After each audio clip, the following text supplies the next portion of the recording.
KLTV soundcheck, KLTV soundcheck.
Oh, okay. Welcome to the Tuesday meeting of the BOCC. I don't see anybody here for invocation today, so we'll just, if you want to join me in the pledge, we'll start with the pledge.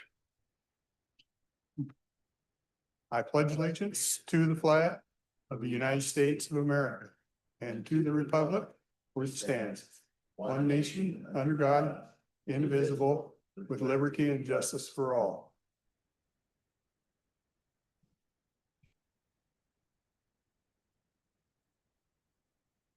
Okay, we have a few things going on today with some public hearings and whatnot, but we'll move through. I would entertain a motion on the minutes of last week.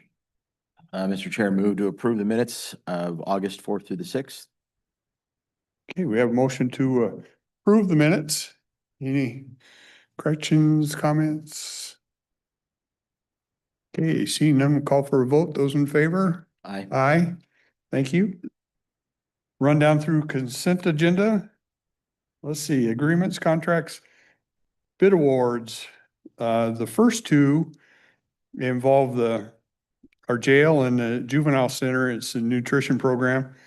It's a agreement with Trinity Service Group to provide food management for adult male population through August 2026, August 24, 2026. The price this year is on a sliding scale. What that means is it's based on the number of inmates that are incarcerated at the time. And it's broken down. It changes like, I think what Rin told me yesterday, it changes every 10. So last year we paid $1.96, 1.962, I think to be exact. Based on our current population, that will go to 2.164. But if the population rises, it'll actually go down. If it decreases, it'll go up a little bit, not in significant amounts, but just so you know, that's a sliding scale. The juvenile is not a sliding scale. It's a set deal. And it's the same thing with Trinity Service Group, and it's through August 24th, 2026. It'll go from $2 per meal to 2.07. The juvenile is usually a little bit expensive, more expensive than adult, because in a juvenile facility, we have to meet the school. It goes by the school nutrition standards. So that's what has to be met. Amendment number 1, Washington State Department of Ecology add 4 additional days for the Washington Conservation Corps. This is through our noxious weed board. They have they have a little extra funds, and they have the use of some of these kids for another week. So they're going to put them to use, and specifically doing some work up at Clark Creek. So that amount will go from 6160 to 26,719. But as I mentioned, it's within their budget, and it's a decision the board made to do.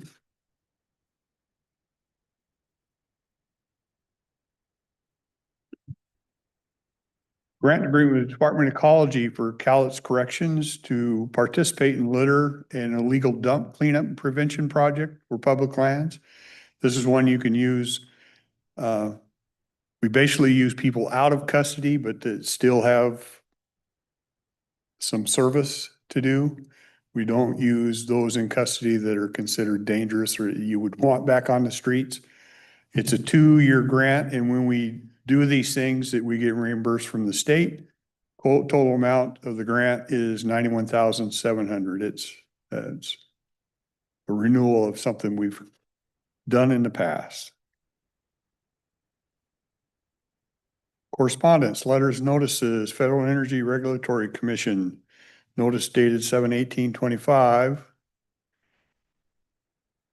regarding an incident report related to project safety. This is on sinkholes at SWIFT number 2. Same organization, Federal Energy Regulatory Commission, notice dated 7/30/25 regarding authorization of construction. This is on Spillway Gate Structural Retrofit Project at Yale.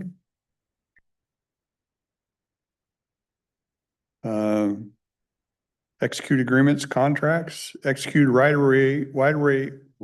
way easement, power underground to the Public Utility District for an easement for underground power to be within ingress and egress. Executed and recorded lease of public water line easement on parcels 504-11600 and 504-2-11602. Signed by the right-of-way agent established, it was a resolution 25039. What happened there is Susan can raise her hand if I'm wrong, but we were named as the deal, but it actually should have been the city of Woodland. So it's changing it to the city of Woodland. That's the change there.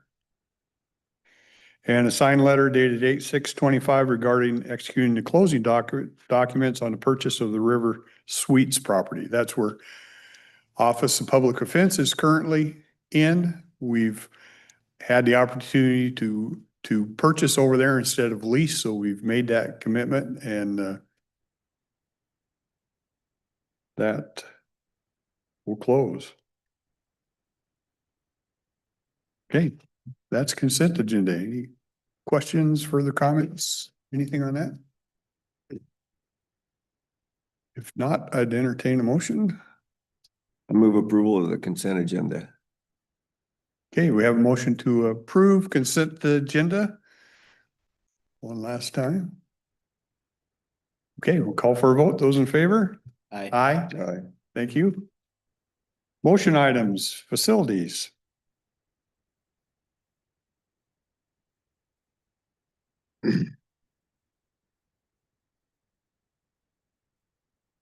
Good morning, Commissioner Sean Roy. Today before you, we have a contract award and execution for Lakeside Industries for the administration building asphalt replacement. That's the parking lots out here.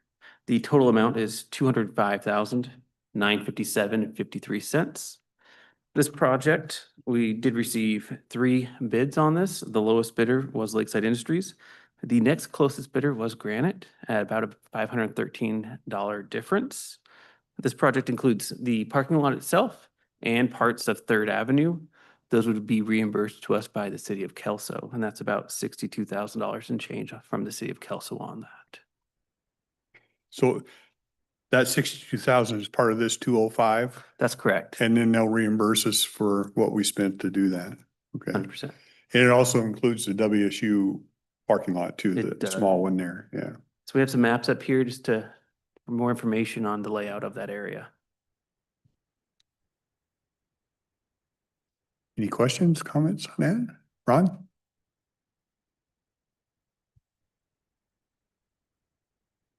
Good morning, Commissioners. In your execution specifications, timing, how have you asked the contractor to accommodate parking, or are they doing weekends, or how are they doing that? Yeah, we've specified for weekend or night work on this area. And so we expect they'll do it over a weekend. This should be able to be knocked out in one weekend for paving and then maybe a second weekend for striping and curb stops and things of that nature. Okay, very good, thank you. And Sean, I know you said we added handicap spots yesterday, but I looked at the map. We didn't take away any regular parking spot for that, it looks like. Or am I mistaken? So we have specified additional handicap spots along the frontage next to the ramp. Those are normal parking spots. We are using them as temporary handicap currently, but we are adding in that area. So that's why I was confused. Okay. Got it. Okay. Any other questions on that? Yeah, I'd entertain a motion. I move approval of item number 7, the contract award and execution with Lakeside Industries. Okay, we have a motion to approve the contract with Lakeside. Any further discussion? Just checking for hands. See none. We'll call for a vote. Those in favor? Aye. Thank you, Sean. Thank you. Health and Human Services.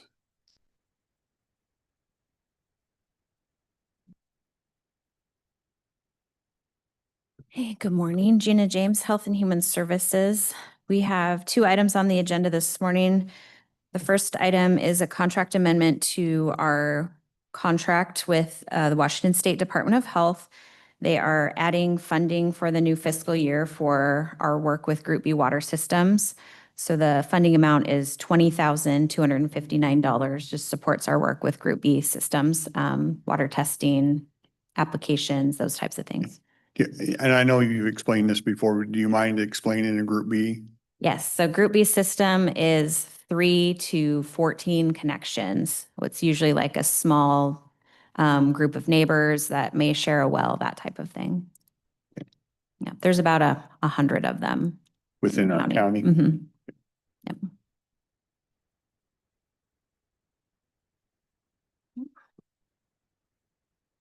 Any questions on this? Okay, I entertain a motion.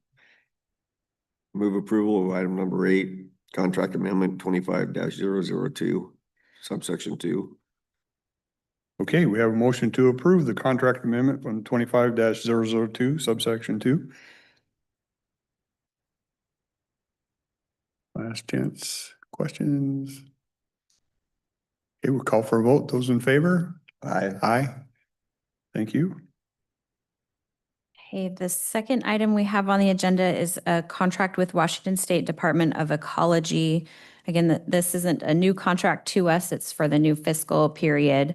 It is a 2-year contract, providing funding up to $187,895. This is to support our work with solid waste complaints and fielding those and responding to those types of complaints in the community. What, how do we do, when a solid waste, what are we looking at? Talking about like a buildup of garbage, it could be Hulk vehicles, that type of thing that would cause like vector issues, or if items might be leaking fluids and things like that. Things like that? Yeah. Most of the time garbage. Yeah. I only mention because we have issues where there's like pallets stacked, but that's not considered solid waste. Solid waste, It yeah. comes if there's if you could leak out of a car, you could have garbage or. Right, if it's things like that. causing a public health Right. risk or issue, that type of thing. We also respond to liquid waste complaints as well. But this grant is for solid waste complaints. Yeah.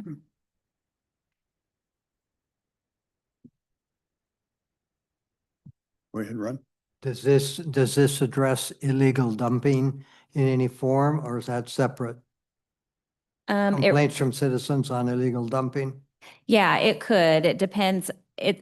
Illegal dumping is a really hard one, because when we get involved, we're looking at the property owner. Where's the property owner, and are you being responsible for your property? So oftentimes when there's illegal dumping, it's really hard to know who's doing the dumping.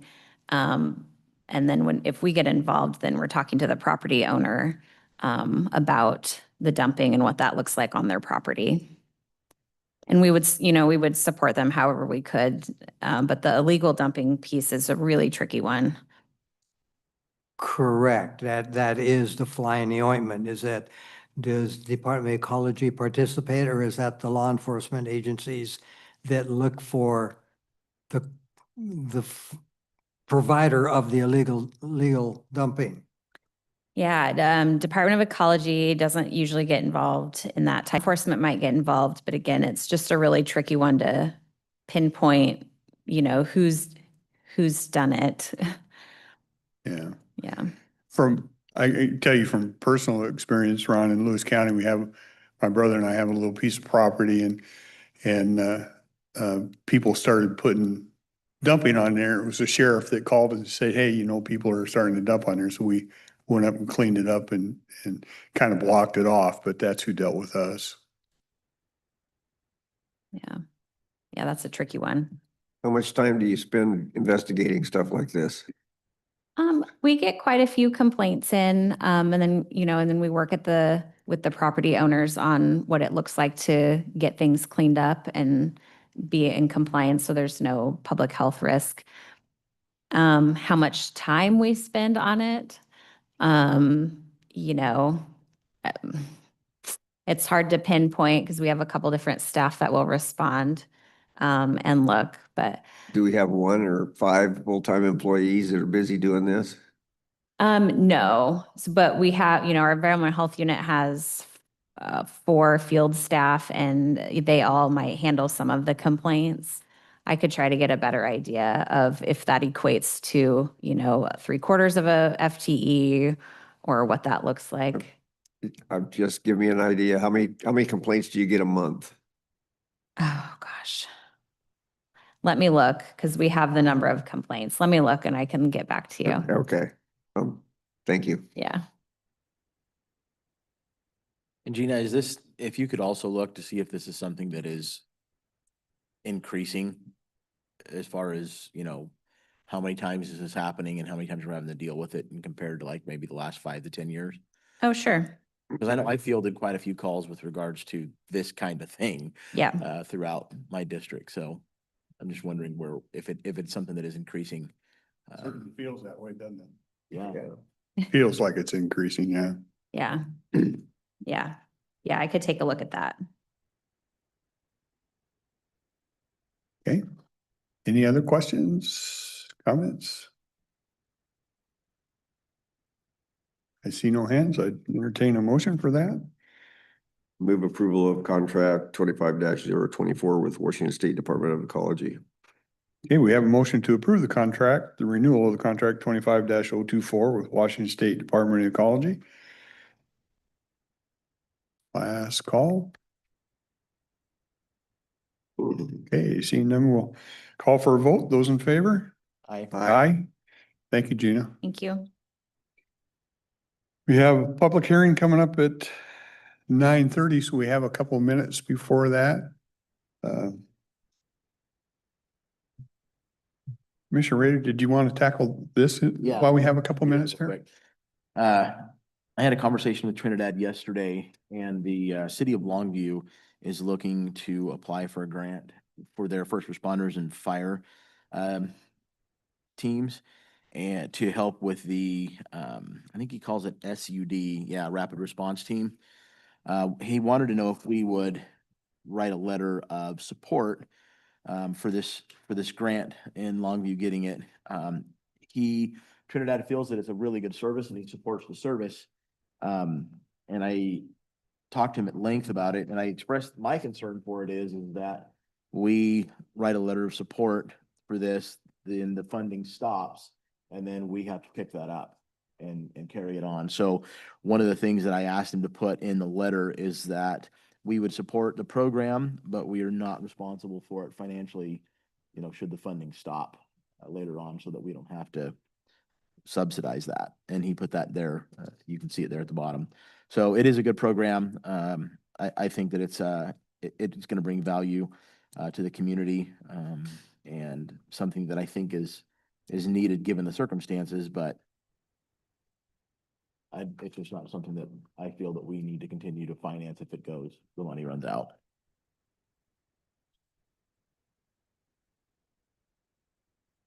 So we're just trying to put some weight behind Longview's request here. Yeah.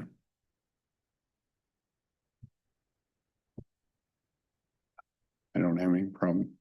I don't have any problem with it.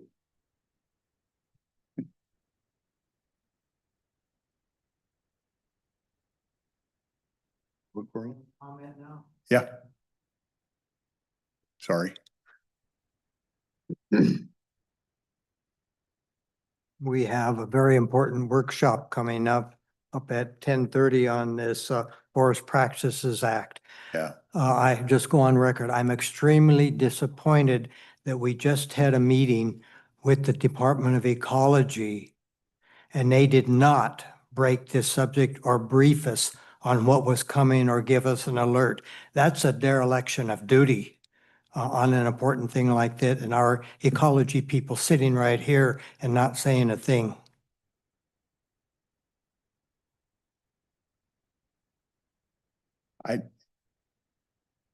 I don't know where their hands delve into it and where they don't. I know it actually the Forest Practice Board runs through the DNR. And, but a lot of agencies sit on there. It would be hard for me to believe the ecology doesn't have a seat on that board. There's 13 members on that board, and I believe they do, Ron. And with that, if they're not communicating out, yeah, I agree. This is a big deal, and we'll talk about it later. We actually have a letter that we're gonna drafted to, because you have to have comments in by 5 PM tonight. It's a big deal to Cowlitz County. It's a, you know, you're talking a lot of taking of private property is what you're talking. And it's not right. But like you say, we have a workshop coming up on that, and we'll do more on that. Any other public comments? Yes. Come on up.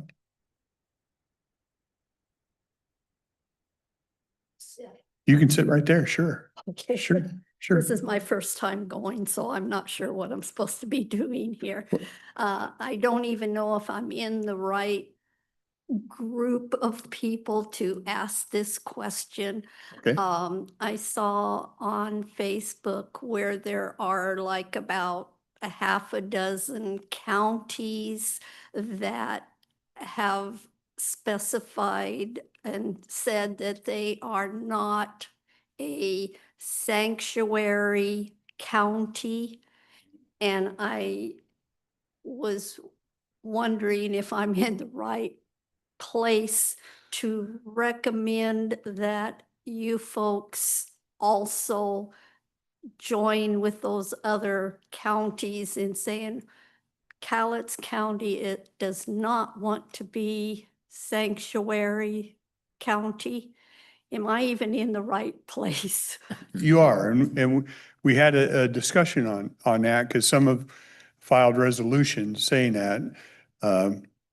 We have not drafted up a resolution because the resolution from the other counties all specify they'll follow existing law, and we at this point have not seen that it's a burden to us. And we just, the updated list that just came out, I don't have it in front of me, I have it in my office, as no county in the state of Washington is listed on that list, so there's no threat to federal funds being withheld from Cowlitz County. As far as I can tell, when we talk with the sheriff, they tell us they cooperate. They have not had any requests from ICE, but they would cooperate with them if they were in. So I think we would abide by every law out there that's in existence. And the threat the other counties were seeing is they were worried that the feds were going to withhold federal funds from their county. Well, all the counties have been dropped from that list now. They've refined how they identify that. I think the state of Washington's still on it, but the state of Washington will probably have to do some, whatever they do with the feds. And there could be things that happen in the state of Washington that do turn around and have some effect on counties. I won't tell you that it won't, but we can't interject and tell the state of Washington what to do, unfortunately. Okay. We are, I can tell you, all three of us are concerned about it, and we do watch it, because we know we take federal funds. We take a lot of federal funds when we do road projects, bridges, culverts, those type of things, and it's important to us. So we trying to keep on top of it. Oh, by the way, I'm Larita Richards and I do live in Longview. Okay. So, okay, thank you. I just thought I'd go on record. I am against being a sanctuary state and county. Thank you very much for coming in. Thank you. Anything you guys want to add? Did I miss anything, or No, sounds go good. far? Okay. Anything else?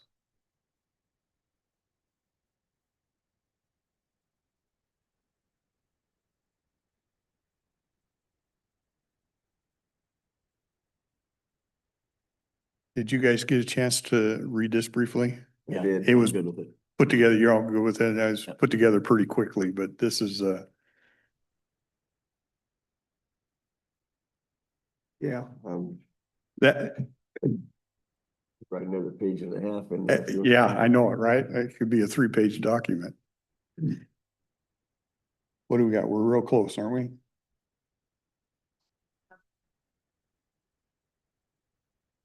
Well, I haven't even had a chance to really.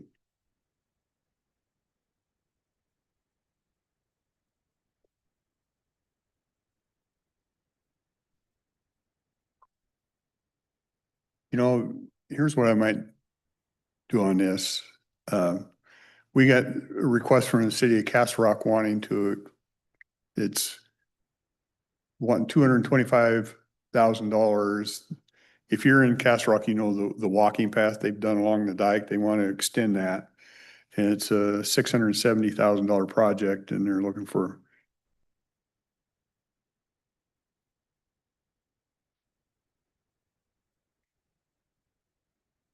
Oh, they're 70,800. See, I hadn't read through this thing very much. I think I would just turn it over to you and see if I know we have different things, but I think we would all need some opinion if there's even funds available to entertain this thing. Okay, is it for, it's for a park? or It's walk? for their walking Path? path. They want to extend that path. And it's a nice path. I'm not saying it's not nice. See a lot of people use it. I just don't know where funds would come from, if we have it, if it needs to be competitive or whatnot. So I've gone last week and I saw it on my this week and I just haven't gotten around to passing it on and see if there's anything out there before we even kind Okay. of get into it. So, this is Kathy Funk Baxter, Finance Director. I'll take it and do some research and bring it back. Yeah, okay, thanks. I think we're close, so we can head into finance department, budget amendment Yes. hearing. Okay, so Kathy Funk Baxter, Finance Director, and I'm here today to request an amendment to our 2025 Cowlitz County budget, as well as the approval to dissolve a fund that we no longer find necessary. It's called Cumulative Reserve. It's Fund 19701, and it would be dissolved, and the funds are all from, that have been going in this account were from lodging tax, and they will be transferred to the Tourist Facility Development and Marketing Special Fund once it's dissolved. And just in summary, this is our budget amendment. We typically do quarterly budget amendments for things that were unexpected on expenses as well as revenues. And this is the quarter that we look pretty intently at all of our revenue sources and look to shore those up to better estimates. And so for our general fund, we have reviewed expenditures, and one of the major ones for the expenditure on the general fund is to provide funding for the purchase of the River Suites facility. And that's a $905,000 budget amendment increase on expense side. And then we have some other non-departmental expenditures increases as well as a decrease for a total decrease of $378,000. So those are the major items in our general fund. But on the revenue side, we've increased the revenue estimates that we have for $1,513,470. So that leaves us adding funds to our general fund balance in the amount of $986,120. Other fund. That's nice. Yes, it's a very nice thing to. I had a whisper in my ear that looks like tax receipts came in strong too.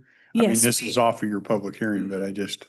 Yeah, on our personal property tax, we have some items that we've recorded now that are actually for prior periods, and that was about $1.2 million for the tax as well as the interest. So those are actuals. They're already recorded on the books, and so that's why we're amending the budget to make our estimates equal closer to the actuals. For other funds, in our roads fund, we've previously just talked about this. We have a reduction in our federal highway funding. This is due, it's an amount of a reduction of $3.8 million, but this is basically due to those projects being moved to another period, and they won't occur in this year. And so we also have some road striping equipment that we had anticipated, but we're not at the point where we're going to utilize those funds. So we have a reduction on our machinery and equipment, supplies, as well as construction in the road fund that total $3.8 million. And just to be clear, this isn't the feds taking anything No, from us. this We is- just, we This is adjusting the we time got period. over optimistic on what we could do, I think was maybe Susan's words. And so we're rescheduling some of Yeah, that. we're rescheduling those projects for a later date. So that's one of the major items on special funds. Other than that, some of the others are just adjusting for some expenditures. The Rural Public Facilities Fund, we increased the amounts that we're going to award this year because we had a couple of projects that come in. We had Scott Hill Sports Complex, and we also had a feasibility study award that we're going to do for dredge material. And so those awards, we wanted to make sure that we had budget capacity, and that was about $336,000 there. Just some other ones that we have, veterans relief expense was reducing professional services. But they will, because they're no longer going to do special projects, and that they increased another line item, their other line item, a corresponding amount, basically. And then the only other major item that we had is our opioid revenue fund. We are receiving more than we originally budgeted in revenue on that fund for some additional settlements. To the tune of about $302,000, we adjusted the revenue up, but we have adjusted the ending fund balance. We didn't allocate that for any known expenses yet. And then in our budget stabilization fund, which is basically an emergency contingency fund, we did not budget investment earnings, and we overlooked that. So we want to budget $150,000 because we've already received, and we anticipate receiving that amount this year. And then another major item that we adjusted, we are undertaking some electrical and HVAC project at Hall of Justice, and we've determined that $2 million of our law and justice funding would qualify to help us offset those expenses. And so we're transferring $2 million out of law and justice fund balance and moving it to our CIP, our infrastructure account, capital account for $2 million. And then thereby increasing the Hall of Justice project by that equivalent amount. And then we also increased the Hall of Justice project by another 1.5 million. So in total for this year, we're anticipating to spend about 6.5 million. And then in 2026, we'll spend approximately $4.5 million when we present the 26 budget. And then our IT department is anticipating, these were items that weren't anticipated at the beginning of the year, some additional computer software hardware replacements out of the reserve account, thereby reducing the fund balance $708,000. And the remainder of the budget amendments, the majority of them are related to the PFD, and they had a resolution to amend their budget. And so we're just making the corresponding amounts on the official books in our PeopleSoft system. And that's a summary of the budget amendments that we're presenting today. Any Kathy, could you please go back to the dredge spoil amount? Did you Yes. say that we have not paid that yet? It's gonna be We paid- have not paid that. We will pay that this month, and I'm going to bring the contract to you. It'll actually come as a consent agenda item next week. So we'll be able to discuss that. Yes, you'll be able to discuss that. It hasn't been executed fully yet. Okay, good. Anything? When we dissolve a fund and it has, excuse me, if a fund has specific uses and we dissolve that fund and move them to a different account, what changes that we lose opportunities by moving or dissolving an account that had dedicated fund? And actually, so this was something that had been put in place many years ago. The sales tax proceeds from the lodging tax were split. 50% they were going to this cumulative fund and 50% were going to the tourism fund. They were specifically earmarked to help offset expenses for a facility that we had, the Hofstede facility, and we sold that facility. So setting aside funds for that facility's repair and maintenance and upkeep was no longer necessary. And so now they are restricted funds. They have to be spent on tourism facilities or activities. And so now what we're doing is we're putting them all in the tourism fund so that they're all succinctly in one place. Okay, So the tourism fund will receive all of the remainder of the cumulative reserve fund transfer, all the interest earned on it, as well as the original sales tax proceeds. okay. And it also makes their life easier to only have one fund to deal with and to administer. Thank you. Okay, see no else here. I'll open public hearing for any public comment that people want to make on this, if there is any. Or it seems pretty clear. I think there's actually some positives that we're seeing this time around, so I appreciate that. Okay, let me just check online real quick. Nothing. Okay, I'll close the public hearing and then I would entertain a motion on this. I move approval of the budget amendment and for dissolution of funds. Okay, we have a motion to approve the budget amendment and dissolution of funds. Excuse me. We've already asked for public comments, so we'll just go to the vote. All's in favor? Aye. Thank you, Kathy. Thank you. We have just a couple minutes and then we're going to with Public Works, change in traffic code, but we have just a couple. Do you have any public comments you want to do before we start that one up? Ron, I saw you coming up. Yes, thank you.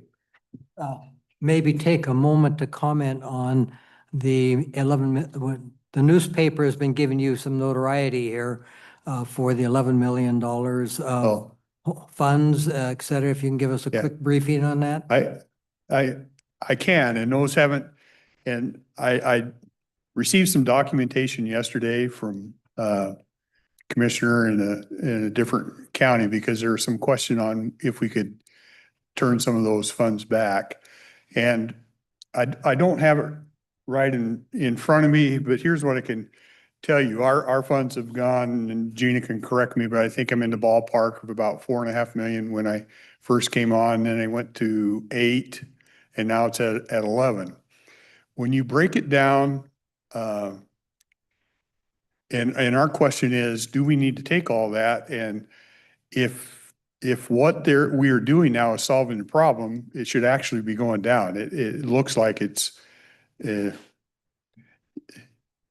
you're paying to have the problem grow. And I'll get those out and I'll share these with my colleagues today. I just been got back and like I said, I just got it yesterday afternoon. But if you break down point in time numbers, the two counties that are at top of the list on dollars per point in time is Lewis County and Cowlitz County. The counties at the bottom of the list are like King. So in other words, these funds are spent in the homeless population, and we're giving more dollars based on point in time counts in Lewis and in Cowlitz than King and Pierce are. Now, a cynic would say maybe they're trying to transfer the problem from their big liberal cities down to the conservative cities that have not always been their friends. A trustworthy person would say, no, they're just giving you extra money so you don't get there. The question on if we don't take those, will they just go to another entity to disperse? Lewis County got a letter from the Department of Commerce that said, if you don't want to take all those, we'll work with you and take some of that money back, and they will disperse it to other counties that maybe have a need. It doesn't appear from the Department of Commerce that they'll just send it over to another department and send it out. So it's my belief, and like I said, I haven't had a chance to share this with my colleagues, so they're catching this cold, and I apologize for that. That we would have the ability to say, hey, we don't want the whole thing. It looks like you're just trying to grow the homeless situation in our county. If you know me, you know I'm probably more on the cynic side than the trustworthy side. So that's a little update I have, and I just got this basically yesterday afternoon. Okay, thank you. So in our community and in our city of Longview, Camp Hope, et cetera, we can anticipate that they are looking for you to provide funds through this to them to sponsor that, because they've already said as a city, they can't afford Camp Hope. Yeah. I know they're looking that way. They indicated that the state has earmarked funds for them, but we can't find, to my knowledge, and I know Gina has looked, that there's been any funds that are earmarked specifically for Longview. Right. And so I would look in your position, you're between a rock and a hard spot, saying funds are there, but what's the use of those funds? And one would be if City of Longview can put their own name on the line if they want it in some other way. The other, it's a great opportunity to peer into the results of Camp Hope. It's been there long enough now. They talk about the movement of people from Camp Hope into permanent housing, but permanent housing is like Section 8 housing and other things. So I would certainly request that you would, if that request, you get into it and you're doing the work and City of Longview comes, we, the citizens, want to know the real results of Camp Hope and not just the political coverage of it. Okay. Thank We you. need to get into the public. This is a longer conversation than 10 minutes, but you asked for an update, and so I just give you what I just found out. Right. And- I expect there'll be meetings or on the agenda or whatever and following it, Right. but you've had public quite a bit in the paper here lately, of course. I understand you even made the Centralia paper, so Right. Okay, thank you. for a person that doesn't really care to be in the paper. Okay, let's change subjects here. 9:45 workshop, Public Works. We're looking at amending chapter 11.04, which is our traffic code, establishing fines for parking violations. So Susan? Good morning, Susan Eugenius, County Engineer. We have in front of you today an amendment to chapter 11.04, adding section 1104-500 and amending the establishment of placing signs. The original traffic code was adopted and did not include establishment of who erects the signs. This will amend the chapter to include that Public Works will be responsible for locating and erecting signs. In addition, since it was adopted, the state court system amended the infraction rules and changed it such that local jurisdictions need to set their penalties. So this code will amend, adding erection of the signs and penalties in the amount of $50 for a first violation, $100 for a second violation, $200 for a third violation, and subsequent violations. This code has been worked through with Public Works, the prosecuting attorney's office, and the sheriff's department. Doug, do you have anything else? Yeah. So I am back here for the third time doing my tenure at Cowlitz on parking violations. The first being to amend an ordinance to restrict someone using a public right-of-way because an individual in a neighborhood decided to park all of his vehicles he was working on up and down both sides of the roadway, blocking any use by the abutting residents. So we had to go back and adopt an ordinance change and put up signage to prevent that from happening. My second event was use of county parking lots for long-term stays, including specifically at the admin building, which basically created an impossibility for folks attending public hearings, trying to pay their taxes, trying to vote to find parking anywhere near and about the admin building, and particularly for those folks that want to vote in person and probably maybe more like me, not wanting to walk 3 or 4 blocks. And yet it took having to go back and pass an ordinance amending the facilities portion of the code to address being able to put up signs that tell someone not to do what they shouldn't be doing. So here we are back again, third stint. For areas that are not covered either by parking lots or by treatment of full public rights of way. And so the idea is to pass an ordinance, amend the code, pay the code publisher to amend our code, pay Public Works folks to produce the signs, send Public Works crews out to put up a sign, and then utilize enforcement to force people to do what they should already not be doing, which is commercial truckers filling up parking rides that were designed for people who want to share rides and not finding any place to park, instead being used as a rest stop. For folks that decide they're going to claim portions of the county right-of-way as their own, because it's immediately off the right-of-way and the sheriff's office isn't going to enforce it because they really can't. It's not creating an imminent health risk to the public health and safety.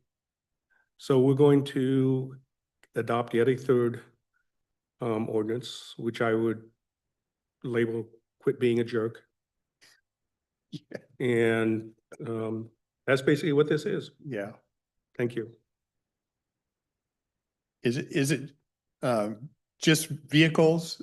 Say, you talked about somebody parking trucks they were working on, and that's where the right of way come in. But if they're just stacking stuff of a personal nature, like in one of our right of ways, would it affect that too, or is that a different animal?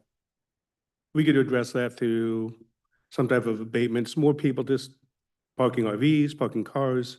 Okay, And the sheriff's office not being able to do anything because it's too far from the travel portion of the right of way for them to feel like they can call in a tow truck. gotcha. So now we're gonna have to put up a sign, something similar to what you see in the private parking lot saying, this isn't your property, go away.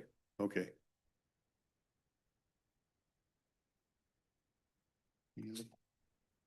Any questions? See none, I'll open for public comment. It's a public hearing if there is any.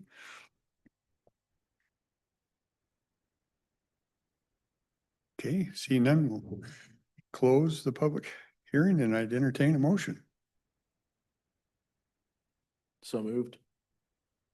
Okay, we have a motion to adopt the proposed ordinance amendment 11.04 traffic code establishing fines. Call for a vote. Those in favor? Aye. Aye. Thank you. Thank you. If you would indulge me for a moment, I'd like to follow up from a question from Ron from last week that I gave some information on. So last week you asked me about the temporary pavement markers. So I brought one with me today. This is what I was referring to as a stick and stomp that we put down prior to oiling. They stick these down. There's a plastic cover on these. So when they spray the oil, the oil will stick to that plastic cover. And then a week later, when they come and sweep, the plastic cover is pulled off by the sweeper and the reflective piece should remain and be clear of oil. Thank you for that, and that's exactly what I observed later in the week on those, so thank you. You're welcome. They were not visible, they were sprayed, and I said, what the heck good are they doing? And then I said, well, I thought they had covering or black all over them, and then I saw the yellow. Thank you. Yes, this is how they work. So I wanted to follow up on that. Thank you. Thank you, Susan. We have a couple minutes before 10, if anybody has anything. Mike, are you just standing or you have something? I got plenty, but only a little. Okay. Oh, okay. You'll give it to us in short bursts? Since Susan asked for some indulgence, I'd like to ask for some indulgence also. When you asked for the hearing, if there's any comments, I would ask in the future, you have your eyes on the crowd, not your paperwork before you hit the gavel. Please. Okay. Because I had a question about your last public hearing thing. I don't know if it was a public hearing or workshop. I heard you call it a workshop and it was presented like a workshop, but there's not very much detail was presented there. It seemed to me like you just passed a motion to make a pretty bare bone out there that gets to be filled in later on. This one just That you just now? got done with. Okay. It seemed pretty lacking on details and great abstract ideas, but there wasn't a lot of flesh on the bone there to see what's going to happen. That's just a comment. And that's all I have for now. I'll Okay. wait another half hour. Thank you.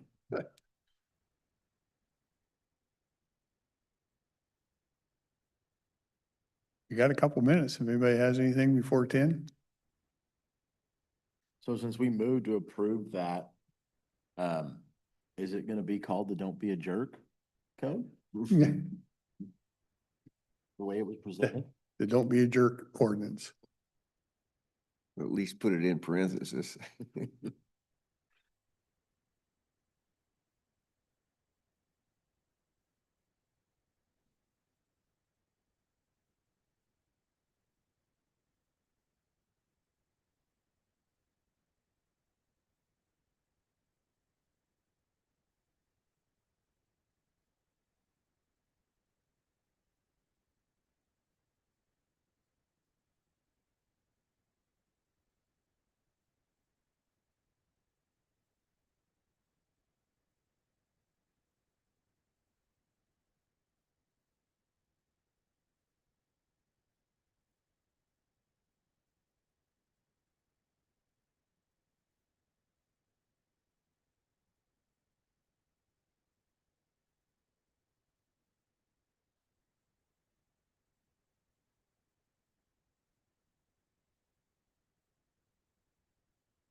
Got about 5 minutes, right?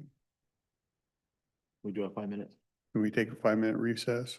I actually like to ask Mike a quick question about his comments. Sure. What, Mike, if you could please, what more would you have liked to have seen so that I can learn and understand what the expectations for those meetings are? I mean, can't park here. Well, what does that mean if you're off the right of way? I mean, how wide is the right of way? Some of our right of ways are pretty darn narrow, and some of them are 200 feet wide. Like I said, it was pretty bare bones amendment to your county code just made, not a lot of detail. And I would have thought maybe you would have had some paperwork laying on the counter to say, this is what it was and this is what it's gonna be. And on the public works, taking care of the signs, I mean, for decades, we had a sign person in the county, we still have that, or is now just rolled into the general public works road department? So I can address some of that. We'd have 3 people in our sign shop that do all the signs, and they're the ones who install those stick and stumps, and they're out with the striping crew. So in order for a no parking zone to be established, it needs to have a public hearing, and there is a list of areas within Public Works. So this amendment literally added some lines that said, no parking signs are erected by Public Works. And it added fines for when the sheriff goes out to ticket those zones. So there are specific signs that are by the MUTCD, which is what we'll be installing. And we have areas that are deemed no parking through a public hearing process. I believe we have about a dozen right now. So Susan, on that note, are there specific places where this is a problem? We're gonna go put a sign up and then give that person a chance to fix the problem, or we're gonna find them?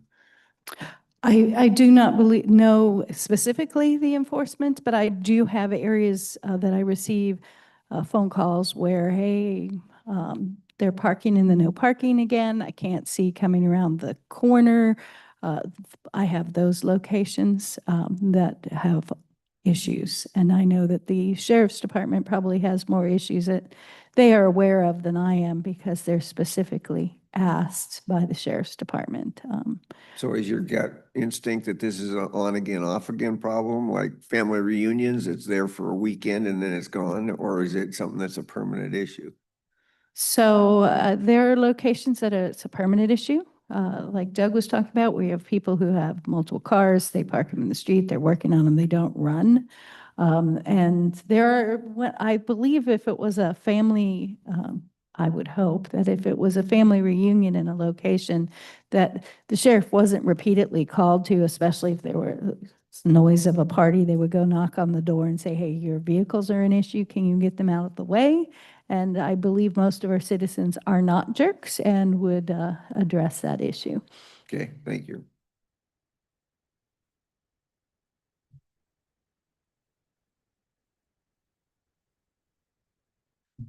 Just a note on that, I observe in our standard commerce of business going on, we have logging trucks that will park in an area just for the night when they come in loaded, ready to take off in the morning again, and other trucks in our commerce moving. And I'm of the belief, no harm, no foul on those, that they are not harassed or hassled just in taking on and doing things as long as there's no real harm for safety or security. And if there is, then someone would put a parking notice or something on the trucks, just for general.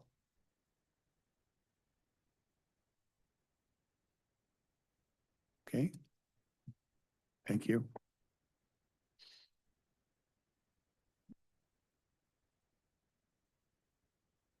They're within 5 minutes. They're winning our 5 minutes, yeah. I think we're real close. Yeah, okay. We can move on to the next public hearing, and that's building and planning. Adam? Thank you. Good morning. Adam Trimble, Building and Planning, here to present a public hearing on a request for a amendment to the comprehensive plan map. And this is a map that guides decisions about lot sizes, lot configurations, particularly in areas that don't have any zoning rules associated with them. We call those areas unzoned. And that is what we're dealing with today. So the public hearing is for a map amendment for 53.61 acres in the vicinity of Kildeer Road, which is located near the North Fork of the Toutle River off Kroll Road. It's also northeast of the city of Castle Rock, if you're trying to place it.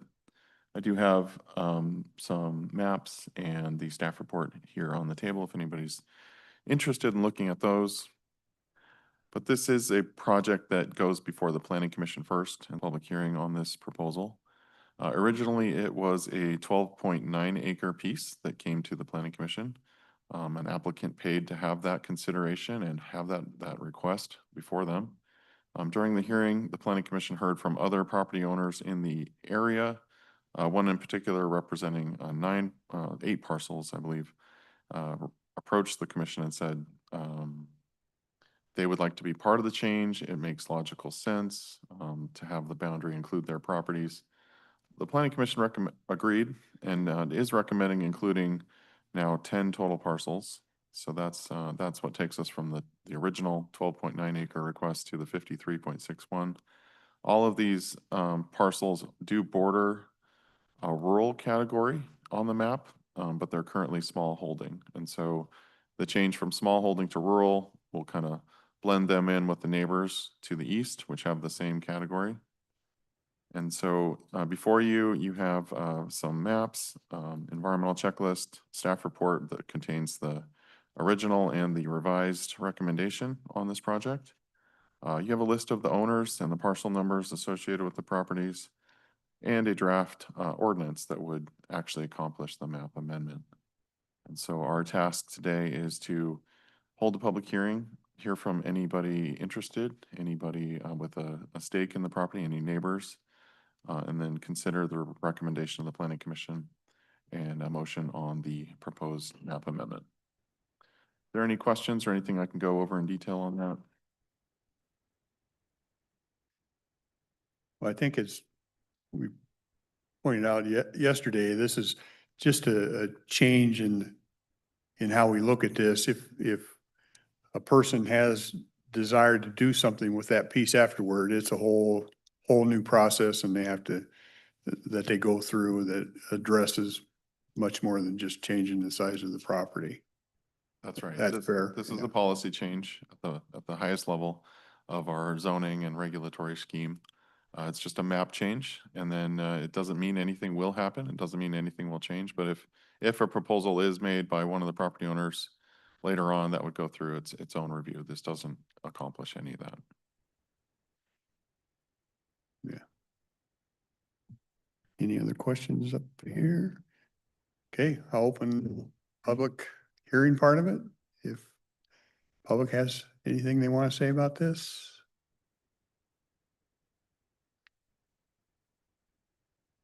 Let me check online real quick.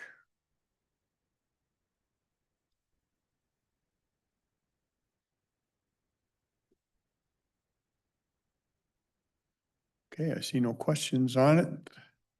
Okay, I'll close the public comment part of this and entertain a motion. So moved.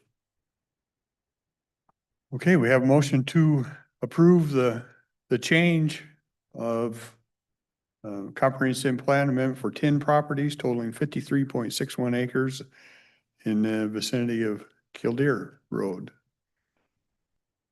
We already asked for public comment. There was none, so we'll just go to a vote. Those in favor? Aye. Okay, thank you. Thank you.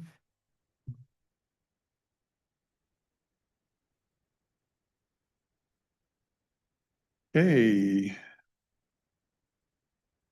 We got a few minutes before 10:15. Upcoming events, next Monday at 11 a.m. we have Janice House Inn. Wednesday, the 20th, we have the Sheriff Equipment Replacement Fund. Also on Wednesday, Youth and Health and Human Services fee schedule and contracts. Of course, the 26th is Board of Health. And into September already, Southwest Washington Workforce on the 9th.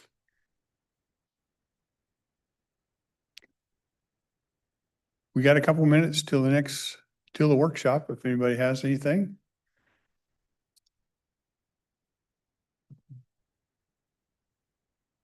Okay. I would take a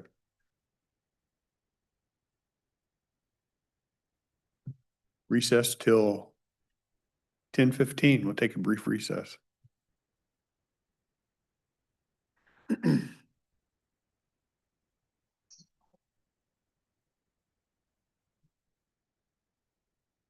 What about it?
Okay, back from recess, we'll head into actual workshop, excise tax impact on new forest stream buffering. So we'll just turn it right over and go. Oh, thank you. My name is Wade Boyd. Been in Cowlitz County since 1988. I was Senior Vice President of Timber for Longview Fiber Company and have been involved in forestry and forestry activities for 50 years in Washington State. So, but I'm here today as a kind of a private citizen. I monitor what's going on with forest practices rules and their impacts. I was one of the lead negotiators in the Forest and Fish Agreement, which is what currently applies to forestry in the state of Washington. So the subject I know a pretty good amount about. There is currently a proposal before the Forest Practices Board to increase the size of stream buffers or on small non-fish bearing streams. And it's a big mistake. And it's also potentially, well, it will cost the county revenue in the long run. So I'd like to talk to you about that today and give you a little background.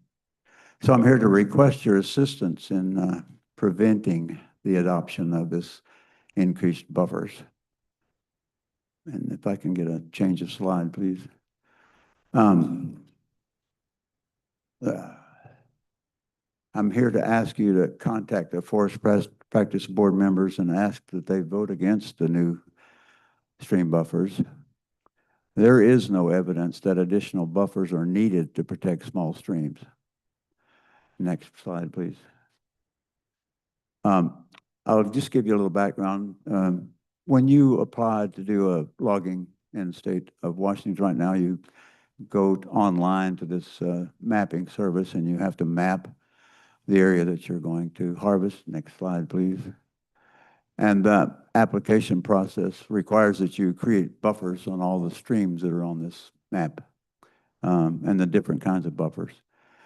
So you have to flag them on the ground and, you know, so next slide, please. This is this is the area I just showed you and the buffers that resulted from the current forest practices rules. I believe they're very adequate for protecting stream and water quality. These buffer systems, no, stop, not quite.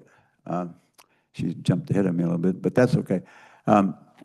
This buffering system was developed through the Forest and Fish Agreement, and it's been in place for 20 years now and working effectively. Next slide, please. Maybe I can just do that. Okay, so these buffers are in place forever. They don't go away. They're permanent reserves.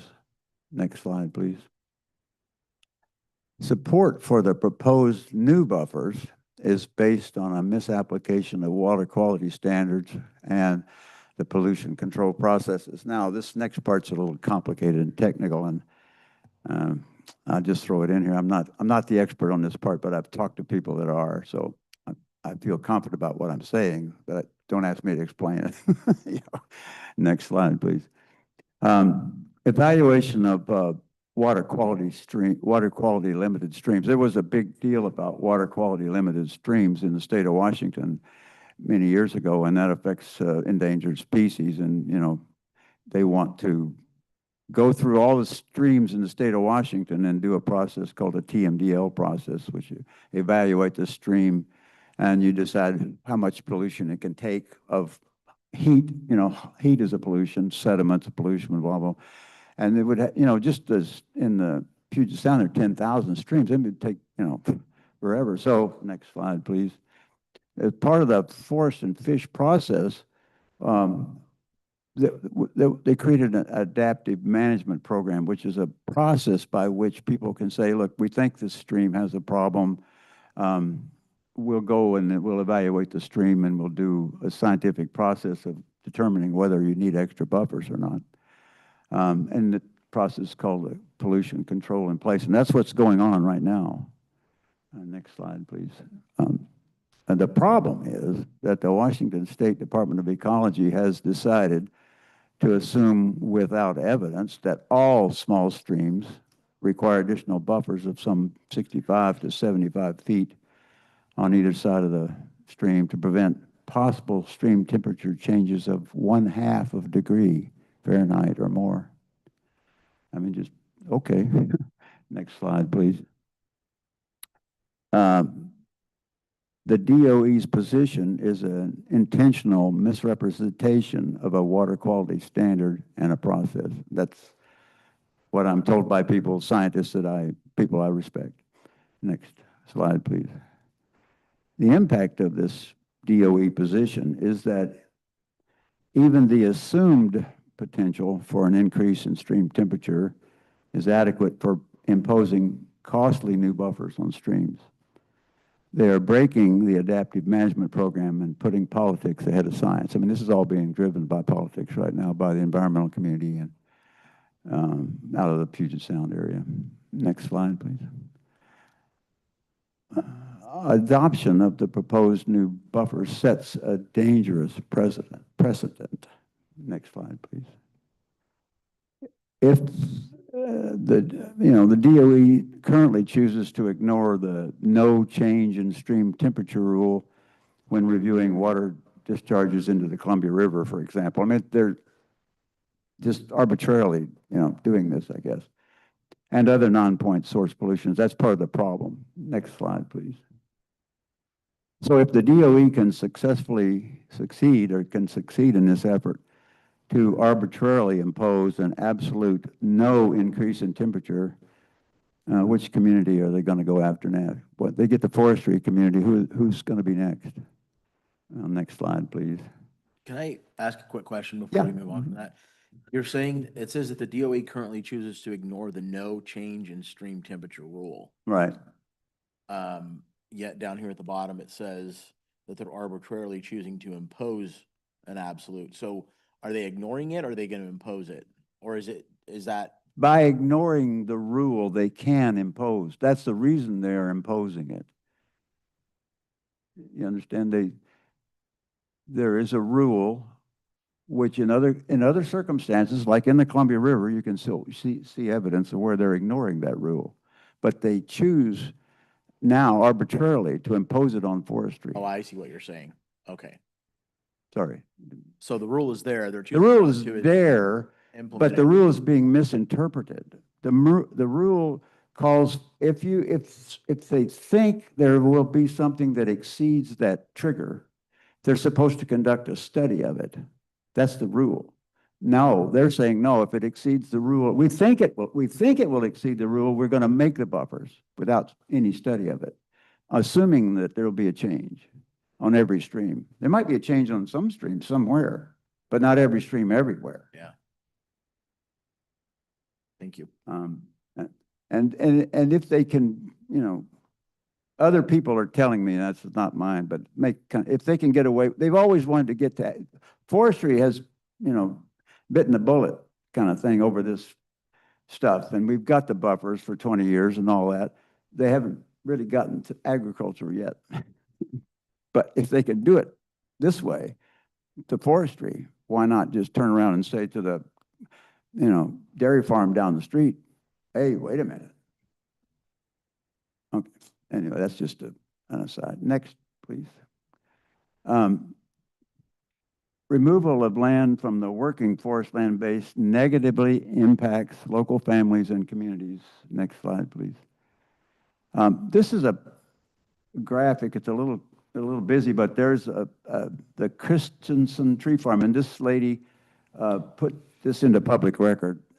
It's a picture of her tree farms, over 700 acres, and it was evaluated by this consulting Chilton Forest Management, and they show these little things are the streams with the buffers on them, and the yellow part is the new buffers that they'd want to put on it under the new rule. And so with the new rule, they basically doubled the amount of buffers on this lady's property, going up to almost 20% of her ownership. That's a big hit just for that person. Just think of the value of the trees in there. Next slide, please. The proposed new buffers will double the land encumbered by buffers. And I just went through it. Next slide, please. Less land for logging in the county, right? Fewer logging jobs. Next slide, please. Fewer logging jobs means fewer dollars supporting local businesses. Next slide, please. And defending our way of life. I mean, logging and that sort of stuff is a foundational thing in this county, I think. Next slide, please. New buffers will reduce timber harvest potential and reduce excise tax income for the county, and that's what I'm coming to, but I'll just give you the background of it. Next slide, please. I went on Google and looked this up to get some idea what the financial impact was to the county. But just a little while ago, I was down talking with your county treasurer, and the total excise tax revenue, that's the revenue that you receive from timber harvest, was $1.33 million in 2024. So it's a significant amount of money that comes in. And next slide, please. At the University of Washington, there's a group that does evaluation of forestry projects and topics, and they were asked to study the impact of these rules on forest lands in the state of Washington. And it's just state-of-the-art stuff. It's high-resolution aerial photography. It's LiDAR. It's the real deal. Next slide, please. So this group at the University of Washington evaluated the impact of the buffers, and if you see in yellow, it's Cowlitz County's part of that whole thing. And when I sent you a kind of a little request for a meeting, it said $10 million, for the county. But this is for the whole state. May I have the next slide, please? So stream buffers are permanent, no harvest areas. You're not going to get excise taxes off of harvest from base buffers ever again. Next slide, please. According to data from Washington's workforce platforms, you have about 657,000, 658,000 acres, and you already have 161,000 acres restricted in the county. I just kind of wondered what that was. Next slide, please. Okay, so let's talk about Cowlitz County. This group evaluated the county, and they looked and they found that it was 28,000 acres that would be taken out of productivity in this county.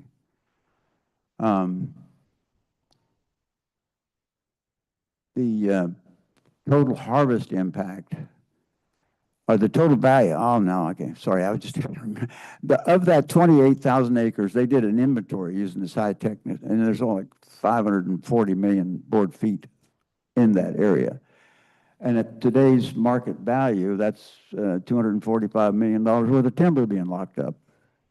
And if it were harvested, the county would get 4% of that value. So the county would get, that's how I get the $10 million. The $12 million is the 5% tax, and the county gets 4% the state gets 1% of it. So that's where the $10 million came from. So the minute they imposed that rule, $245 million worth of timber is locked up. Next slide, please. So this is explaining how I got to that 10 million thing. Next, please. We're not going to harvest it all in 1 year. I mean, that's not going to happen. So let's look at a little different way to look at it. The total acreage is 28,000 acres. And if you put that on a 35-year rotation, you harvest the timber every 35 years, which is kind of what they're doing now. I don't like it, but that's what 800 acres a year. And if you get 20 million board feet per acre, you'd be 16 million feet, which the stumpage would be about $7 million a year, and that's $288,000 of revenue per year that the county will not get. Next slide. Some people said, well, what's the present net value? I'm not sure you care about that, but I mean, if you were to, somebody were to offer to give you $288,000 a year for the next 35 years, what would you pay them for that? You could pay them for almost $5 million for that and come out even. Next slide, please. Adoption of the proposed expanded buffers will impact excise tax revenues. Now, I don't know how much and when, but it will. That's the point. Next slide, please. As significant in the long term will be the empowering of the DOE, Department of Ecology, to impose a significant constraint on forest land owners and local economies without a credible legal or scientific justification. I mean, that bothers me, by the way. Next slide, please. Oh, who will I go after next? Well, I'm just predicting based on what I've heard in conversations over many years. Next slide, please. Next slide, please. So what I'm here today is to ask that you guys contact these members of the board directly. The public comment period ends this afternoon, so you can't just go to a public comment, but you can contact individual board members and express your concern about this process and your opposition to this rule. And so I've given you their email addresses and their names and their titles and all that stuff. So if you decide you would like to communicate with them, I hope you will. This is where you go right there and do that. Next slide, please. I guess that's, again, you can go to the Commissioner of Public Lands and talk to him, and then there's the Department of Ecology. You have an address for those people, and that's in that little packet that I hand out. Next slide, please. There's also a public hearing being conducted by the Department of Ecology, and you can also go there to that public hearing. That one's still open. You can still make comments to that public hearing. Next slide, please. State Grange. I mean, I don't know. I'm contacting the State Grange, but I mean, you might have friends or family or whatever, and it might be an opportunity for you to get other people to express their concern. Next slide, please. And here's some talking points that are presented by the Washington Forest Protection Association of things that issues and items that you might include or might want to use to form your responses. I believe that's it. Next slide to see what happens. Yep, that's it. Thank you. So if you have questions, I'd be more than happy to answer questions. I don't know if we have questions. We've been aware of this, and we do have a letter drafted in opposition to it and I know the final hearing is up in Olympia today. Yeah, I'm going. Yeah. I'll be there. Ironically, your comments need to be in by 5, but the hearing goes from like 6 to. There you go. Well, and I've Yeah. heard that the 4 to 6. DNR has messed up the process, and they might be an extension too, but I'm not sure of that. Yeah. And we've been working with the local conservation district. John Keeley, you might be familiar with him. This is everything you've said here is exactly what we've been seeing too. It's a economic impact to our county and to our way of life, really. I think Yeah. Yep. John mentioned last night, there's like 5 mills in our county. Mm. I think, and if you don't think it's not going to impact these mills and their employees. Yeah. Yeah, it's a bad deal. I think we all three totally on board with that. Yeah. I was expecting some agreement. I just wanted to make sure that I made it easier or facilitated your background information and give you some ways to comment and encourage to comment. So I appreciate you. Totally appreciated. Yeah. Yeah. No. Anything we can do, I know we're on board to try and stop that nonsense. Yeah. Well, the Grange, if you have contacts through the Grange, there's a lot of people. What we need right now, or what I'm told we need is to turn out, because the environmental community is turning out in great numbers to, try to affect the board by their physical presence and stuff like that. So it's just what Forest and Fish was meant to avoid. It's just a political battle. And it shouldn't be that. It should be a scientific process through adaptive management to decide if streams need more buffers. And if they do, okay, but you can't just say, well, I want more buffers. They just ignored the adaptive management plan they put in Well, place. That's the other process. They're killing the adaptive management was a core pillar of forest and fish, and they're going to kill it. Yeah. And it's really, Opinion. it's really being pushed by DOE. And Ron, yeah, a person by the name of Dave Bowen sits on that committee for Department of Ecology. You had a question earlier on that, so, yeah. Yeah. Mr. Kaiser, did you have a comment? You want to come up and grab a mic? I'll get them. Oh, thank you, sir.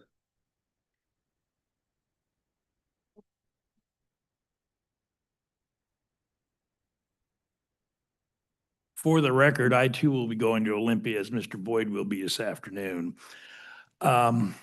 This thing's been going on forever. You can find science on both sides of this thing, and that's not what's going to carry the day, but I do encourage you guys to write the letter. And as he mentioned, John, or you mentioned him, I know you've been prepped a lot on this, and you can, time is of the essence. When Mr. Boyd spoke about the Grange doesn't work that way. They got to be grassroots, just like the Farm Bureau. You got to make a resolution, and it takes a year to get anything done. This thing is on a super compressed time zone. Like I told one of the people in the audience here, the last hearing today is in Olympia. Last week they were in Port Angeles, the week before they were in Cedar Woolley, and the week before that were in Longview. I didn't know they were in Longview till the next day. Yeah.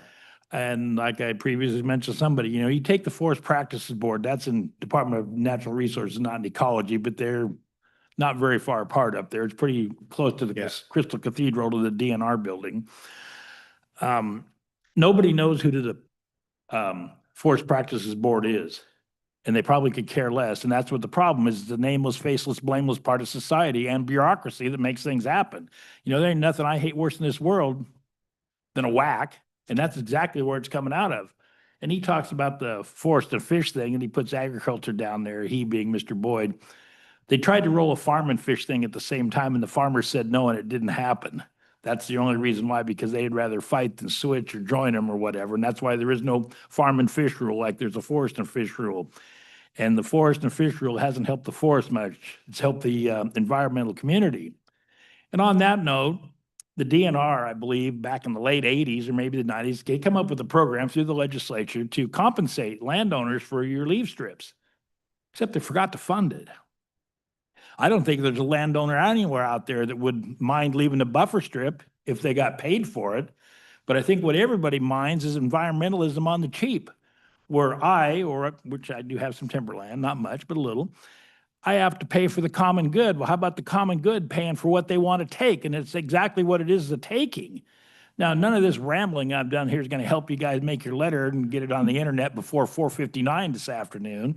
But I mean, this is a problem that's being tried to solve here in less than 30 days. It's been the other side, if you want to refer to that, has been plotting it for 30 years. And I know there have been many groups come to you, or at least many people come to you and ask you to be in opposition to this taking. And I sincerely hope that you do craft some kind of a letter. I'm not going to write a letter because I'm not a writer. I went to high school in the open concept, and you missed it, Steve. You missed a lot.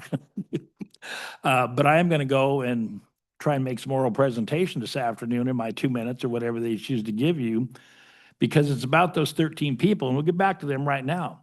5 people of the 13 people on that board voted to bring this issue up. That was a majority the day that it was considered. I know there's 1 vacancy on the board right now, so they got 12, which means they need to have 7 votes. They've already got 5 people who are in favor of this. They just need to find 2 among their absent friends. Yeah. This is a pretty thin margin we're looking at right now. So the one vacancy is a county representative, and we've had 3 people presented to the governor, and he's dragging his feet and making a choice on that. Maybe that's a good thing. You never know who you're going to get. So. Well, I think who the State Association of Counties has vetted 3 people to fill that, and I know I sit on the Timber Caucus for the Association of Counties, and I know they're opposed to this. They've been opposed to this from day one. But we don't have a person on there to vote. Right. And financially, this is bad for all taxing entities, whether it's the school, the fire department, or the county. And no matter what the degree is, a dollar is a dollar and a penny is a penny. It all adds up. And just philosophically, this is wrong. It is an absolute taking by Yeah, just a little bit more than one handful of people get to take away from thousands, and it affects millions. yeah. And it is so wrong, and it is such bad public policy, it's not even funny. And I've probably said more than enough, and thank you very much for your time. Yeah. Thank you. It's taking of property from people. There's just no two ways around it. Yeah, I'll give you a little bit of a personal example. Some of you know of our property up in Castle Rock. We've got 60 acres in our family. We bought the property in 1974. I intentionally looked for land with water sources on it. We have a full-time stream that cuts through about a third of it. And then there are a whole series of tributaries that dry up during the summer that feed that main stream. We have a forestry plan that we've been working for 50 years, planting trees, doing all that kind of stuff. We've got a couple of houses on the property, and now we're developing an event center for the community. When I look at these new proposals, everything that we have already done would be totally illegal if this thing goes through. The value of our land is, I was going to meet with my son at 11 o'clock to go out and start assessing the value of this, but this basically makes our property almost worthless. All the trees we've planted, we cannot harvest under this. So this is Dr. Fauci all over again, just in a different deal. Yeah. We need to slap it down and put these people back where they belong.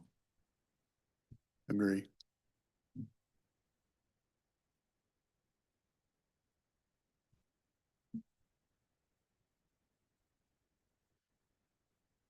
As you represent, a number of us have already written letters. My first request of the Forest Practices Board would be, would you give us a listing of all of the correspondence that you've received? So number one, to make sure that we are being heard, things get lost along the way in, and et cetera, et cetera. Secondly, the economic value that was listed here is timber only. It does not include all of the sawmill, all of the pulp and paper businesses, all of the secondary businesses associated with that. It does not include the depreciation in value of the properties that we are receiving taxes for. And it certainly does not represent us, the citizens. Thirdly, the paper from up north, the county gave a little more information on this 13-member board. It said, yes, 5 of them voted for this.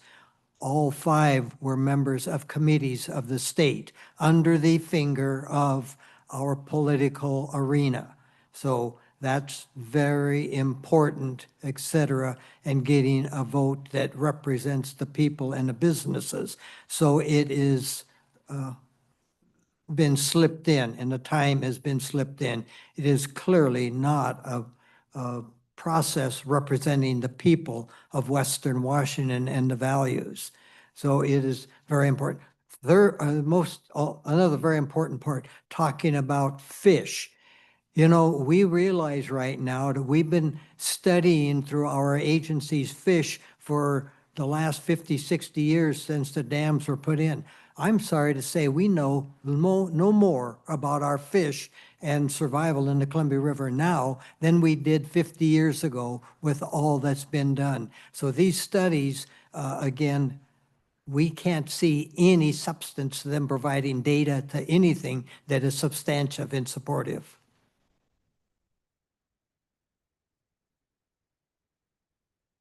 Okay. I will tell you, we do have a letter drafted and we'll be up there. We've been supportive of the other groups. I know Kayakum has filed, a lot of the conservation districts, state association has filed a letter.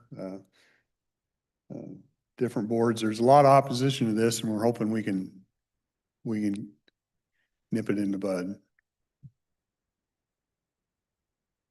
Anything else for today? We appreciate you coming today and contacting us and providing with that. Anything else? Yeah. Since Ron brought up about fishing the Columbia River, each and every one of us here. Yeah. Come up, Mike. I always get a message, please ask speakers to come to the mic. Since he mentioned the fish in the Columbia, and we stay on the Columbia River here for a minute, about 35% of our light bill is for fish, which this thing here is allegedly about fish. I mean, when is it going to be a definitive answer somewhere? And lo and behold, you can still buy a fish at Safeway. Yeah. We won't get a definitive answer because then that kills the environmental movement. That stops there. Yeah, Yeah. exactly. Fish. Yeah. Yeah. Okay. This is all about freedom. Well, that's the way I see it. It's taking people's property. And it only affects private landowners. It doesn't affect the feds. It doesn't affect DNR. It affects these people that affects you. It affects people that own these stretches of property. Oh, Producers are hoping red sticks. yeah. Okay. Thanks for your participation. We will adjourn. Thank you.